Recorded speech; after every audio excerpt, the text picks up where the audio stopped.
Don Bosco అంటే ప్రేమ, సేవ. అనాథులకి అమ్మగా నాన్నగా మారిన వ్యవస్థ డాన్ బోస్కో. ఇల్లు లేని వారికి ఇల్లు అయ్యింది, ఆకలి ఉన్నవారికి అన్నం పెట్టింది. తెలుగు రాష్ట్రాల్లో సుమారుగా 35 పాఠశాలల్లో విద్యతో పాటు విలువలు అందిస్తుంది డాన్ బోస్కో. ఇక్కడ ఉన్న పిల్లలందరికీ ఒక విషయం చెప్పదలుచుకున్నా. విద్య ఎంత ఇంపార్టెంటో విలువలు కూడా దానికన్నా చాలా ముఖ్యం. మీరందరూ పెద్దగైనప్పుడు జీవితంలో అనేక నిర్ణయాలు తీసుకోవాల్సిన అవసరం ఉంటుంది. ఆ నిర్ణయాలు మీరు తీసుకున్నప్పుడు విలువలు కూడిన నిర్ణయం చాలా చాలా ముఖ్యం. సక్సెస్కి షార్ట్ కట్ ఉండదు. ఇక్కడున్న పిల్లలందరూ కూడా గుర్తుపెట్టుకోవాల్సిన అవసరం ఉంది. దానికి ఒక ఉదాహరణే డాన్ బోస్కో. ప్రేమతో అనేక సేవలు వాళ్ళు మనందరికీ అందిస్తున్నారు. డాన్ బోస్కో పాఠశాల 50 కాదు 1000 సంవత్సరాలు సక్సెస్ఫుల్గా పూర్తి చేసుకోవాలని ఈ సభాముఖంగా నేను కోరుకుంటున్నాను. దానికి వ్యక్తిగతంగా మీ లోకేష్ అహర్నిశలు మీకు అందుబాటులో ఉంటారు, సహాయం అందజేస్తారు. ఎందుకంటే ఒక మంచి ఉద్దేశంతో ప్రారంభమైన ఈ పాఠశాలని సపోర్ట్ చేస్తాము, అండగా నిలబడతాం అనేది మా లాంటి యువకులకి ఒక బాధ్యతగా మేము భావిస్తున్నాం. డాన్ బోస్కో ప్రారంభించినప్పుడు దివ్యాంగులకి అండగా నిలబడాలన్న ఒక పవిత్రమైన ఆలోచనతో ప్రారంభించారు. దివ్యాంగుల్ని ఇంట్లో వాళ్ళు కూడా వద్దనుకున్నా సొంత బిడ్డలు చూసుకున్నట్టు డాన్ బోస్కో వాళ్ళని చూసుకుంది. వాళ్ళకి సమాజంలో గౌరవంగా ఎట్లా నిలబడాలి, అందరం చదువుకుంటేనే సమాజంలో మనందరికీ గౌరవం దక్కుతుందని అద్భుతంగా నేర్పించారు. పెద్దలు చెప్తారు, helping hands are better than praying lips అని. ఇది ఇక్కడున్న మనందరం ఒక్కసారి గుర్తుపెట్టుకోవాల్సిన అవసరం ఉంది.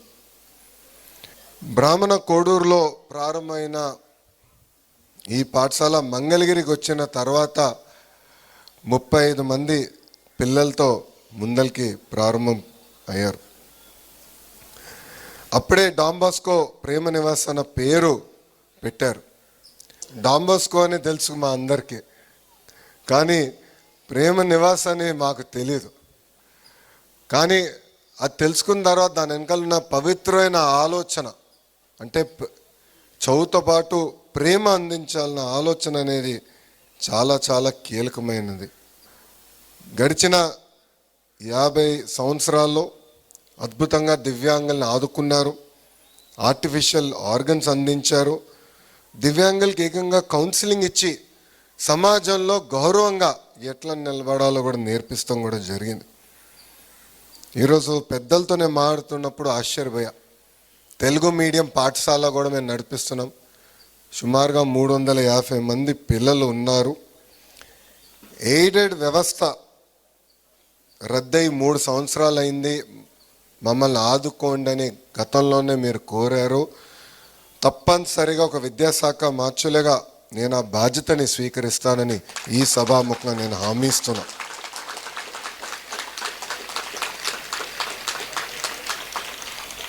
ఇక్కడున్న పిల్లలందరినీ ఒక విషయం నేను కోరాలనుకుంటున్నాను. ఇంట్లో తల్లిదండ్రులు మనని సరైన మార్గంలో పెడతారు, దారి చూపిస్తారు. కానీ మనందరం ఎక్కువ సమయం మన టీచర్స్తో మనం గడుపుతాం. నేను అనేకసార్లు చెప్పా, నేను ఈరోజు ఈ స్థాయికి వచ్చాను, ఇతర దేశాలకు వెళ్ళి ఒక ఇంజనీరింగ్ ప్రోగ్రామ్ MBA చేశానంటే దానికి కారణం మా ఉపాధ్యాయులు. నేను భారతీయ విద్యాభవన్ పాఠశాలలో చదివినవాడిని. అక్కడ మంజుల మేడం గారని స్ట్రిక్ట్ మేడం గారు ఉండేవారు. నేనేమైనా తప్పు చేస్తే మొత్తం స్కూల్కి ఒక మెసేజ్ ఇవ్వాలని నన్నే ఎక్కువ కొట్టేవారు. కానీ ఆ రోజు మేడం గారు నన్ను డిసిప్లిన్ చేశారు కనుకనే ఈరోజు నేను ఈ స్థాయికి ఎదిగాను. దాని తర్వాత నారాయణ గారు, నేను కొన్ని ఫండమెంటల్స్లో వీక్గా ఉంటే ఆయనే పర్సనల్గా నాకు పాఠాలు చెప్పి ప్రయోజకుగా మార్చారు. అక్కడి నుంచి ప్రొఫెసర్ రాజిరెడ్డి గారు సొంత కొడుకుని దత్తకు చూసుకున్నట్టు ఆయన నన్ను దత్తకు తీసుకున్నారు. నన్ను పర్సనల్గా, ఎందుకంటే కొత్త దేశానికి వెళ్ళినప్పుడు అనేక ఇబ్బందులు ఎదుర్కొంటాం, ఆయనే పర్సనల్గా ఉండి కార్నెగీ మెలన్లో కోర్స్ వర్క్ ఎట్లా చేయాలి, క్రెడిట్ సిస్టమ్ ఎట్లా నడుస్తుందని నేర్పిన వారు. నేను ఈరోజు ఈ స్థాయికి వచ్చానంటే దానికి కారణం నా వెనకాల ఉన్న ఈ ముగ్గురు ఉపాధ్యాయులని ఈ సభాముఖంగా పిల్లలందరికీ తెలియజేసుకుంటున్నా. సో మీరు కూడా పెద్దవాళ్ళు అవుతారు, రాబోయే రోజుల్లో మంచి ఉద్యోగాలు వస్తాయి. కానీ మీ టీచర్ని మీరు మర్చిపోకూడదు, జీవితాంతం వాళ్ళు గుర్తుపెట్టుకోవాలి. డాన్ బాస్కో స్కూల్ని గుర్తుపెట్టుకోవాలి. మీ వంతు మీ సహాయం ఈ స్కూల్కి అందజేయాలని ఈ సభాముఖంగా పిల్లలందరికీ నేను తెలియజేస్తున్నాను. In this journey the most powerful force will always be our teachers. Many served without proper salaries. Some walked long distance to teach all of us. They stitched together resources when there were none. They continued the work even when aid was withdrawn. Teachers of Don Bosco, you didn't teach for careers. You taught for a cause. You touched children when life has not touched them with kindness. So ikkadunna టీచర్లందరికీ నా hats off. మీకు మేము అండగా నిలబడతాం. 1972లో father చిన్నప్ప Thomas గారు సమాజాన్ని వేరే అద్దాలతో చూశారు. వికలాంగుల్ని ఒక గుంటూరు రైల్వే స్టేషన్లో చూసి కేవలం ఆ అబ్బాయిని రెస్క్యూ చేస్తమే కాదు, ఆనాడు ఆయన తీసుకునే నిర్ణయం ఒక మూవ్మెంట్ లాగా మారింది.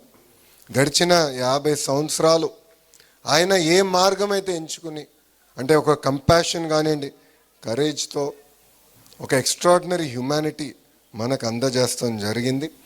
మనందరం ఈ సభాముఖంగా ఆయన కృతజ్ఞతలు తెలుపుకోవాల్సిన బాధ్యత ఉంది.